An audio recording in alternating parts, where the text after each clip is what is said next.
नमस्कार हरि प्रेमियों, आपका हमारे YouTube चैनल में स्वागत है।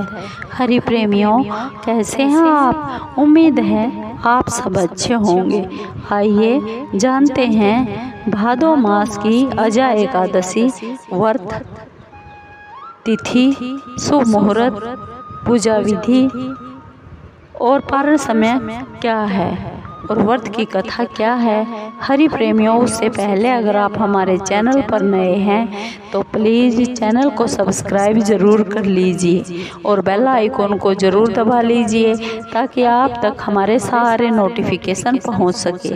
हरि प्रेमियों, आपका एक भी सब्सक्राइब हमारे लिए बेहद मायने रखता है।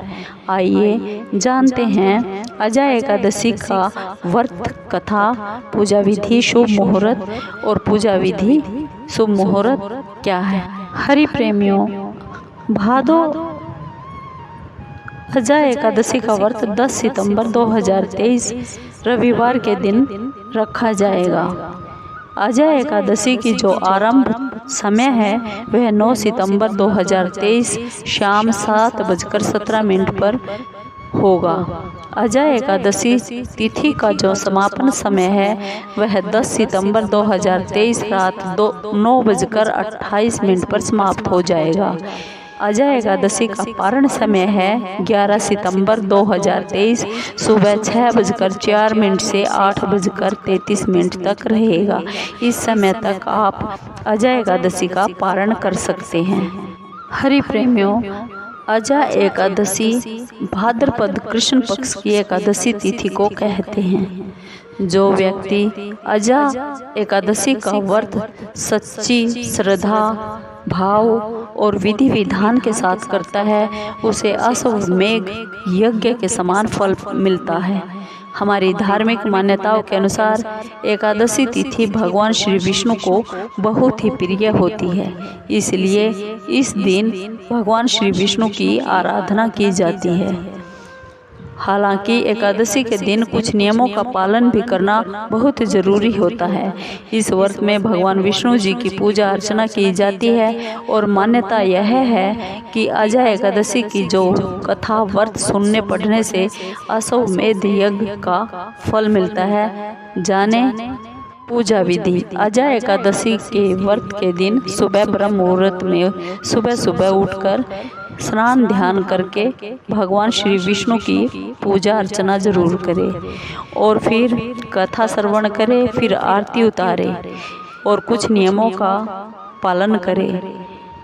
नियम यह है, अजा एकादशी के दिन भूलकर भी जुआ नहीं खेलना चाहिए, रात को नहीं सोना चाहिए और व्रत रखने वाले को पूरी रात भगवान श्री विष्णु हरि की सिमरन करना चाहिए, जागरण करना चाहिए। अजा एकादशी के व्रत के दिन भूलकर भी चोरी, चुगली, झूठ, क्रोध नहीं करना चाहिए और अजा एकादशी के दिन सुबह जल्दी उठकर और शाम के समय नहीं सोना चाहिए। अजा एकादशी व्रत कथा इस प्रकार है। एक राज्य में हरिश्चंद्र नाम का एक राजा था। वह अपने राज्य को राजा बहुत ही प्रसन्न रखता था। राज्य में हर्ष और खुशहाली थी। कुछ समय के बाद उस राजा हरिश्चंद्र का विवाह हो गया।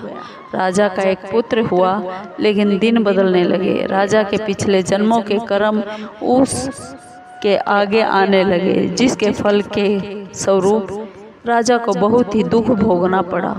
राजा के राज्य पर दूसरे राजाओं ने कब्जा कर लिया। राजा दर की ठोकरें खाने पर मजबूर हो गया। अपनी 2 वक्त की रोटी के लिए राजा हरिश्चंद्र एक चांडाल के पास काम करना शुरू कर दिया। वह मृतकों के शव को अग्नि देने के लिए लकड़ियां काटने का काम करता और अपने जीवन को बिताया करता। लेकिन राजा को अपने जीवन से बहुत दुखी राजा को यह समझ आया कि वह जरूर अपने पिछले जन्मों का कर्म काट रहा है और उसकी वजह से उसकी यह दशा हुई है कि वह रोटी के लिए भी मोहताज हो गया है। एक दिन राजा लकड़ियां काटने के लिए वन में गया वहाँ लकड़ियाँ लेकर जब वह राजा घूम रहा था तो अचानक उसके सामने गौतम ऋषि आ गए।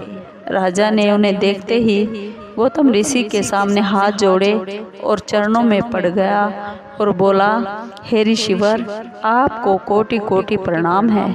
आप तो जानते ही हैं कि मैं इस समय जीवन के बहुत ही बुरे दिन बिता रहा हूँ। आपसे मेरी विनती है, हे संत भगवान, मुझ पर दया कीजिए, मुझ पर अपनी कृपा कीजिए और दया करके बताइए कि मैं ऐसा क्या करूं जो इस नरक जैसे जीवन को पार लगाने में सक्षम हो जाऊं। गौतम ऋषि ने कहा, हे राजन, तुम परेशान बिल्कुल भी मत होना। यह सब तुम्हारे पिछले किए हुए कर्मों की वजह से तुम्हें झेलना पड़ रहा है। कुछ समय के बाद भाद्रपद माह आएगा। उस महीने के कृष्ण पक्ष की एकादशी यानी अजा एकादशी के दिन तुम व्रत जरूर करना और उसके प्रभाव से तुम्हारा जरूर उद्धार होगा और तुम्हारे जीवन में फिर से सुख लौट आएगा। राजा ने गौतम ऋषि के कहे के अनुसार उसी प्रकार व्रत किया। व्रत के प्रभाव से राजा को अपने राज्य वापस मिल गया और इसके बाद उस समय स्वर्ग में फिर से नगाड़े बजने लगे और फूलों की वर्षा होने लगी। उसने अपने सामने ब्रह्मा, विष्णु और महेश तथा देवराज इंद्र आदि देवताओं को खड़ा हुआ पाया। उसने अपने मरे हुए बेटे को जीवित तथा अपनी पत्नी को राशि वस्त्र तथा आभूषणों से परिपूर्ण देखा। व्रत का प्रभाव से राजा को फिर से अपने राज्य की प्राप्ति हो गई।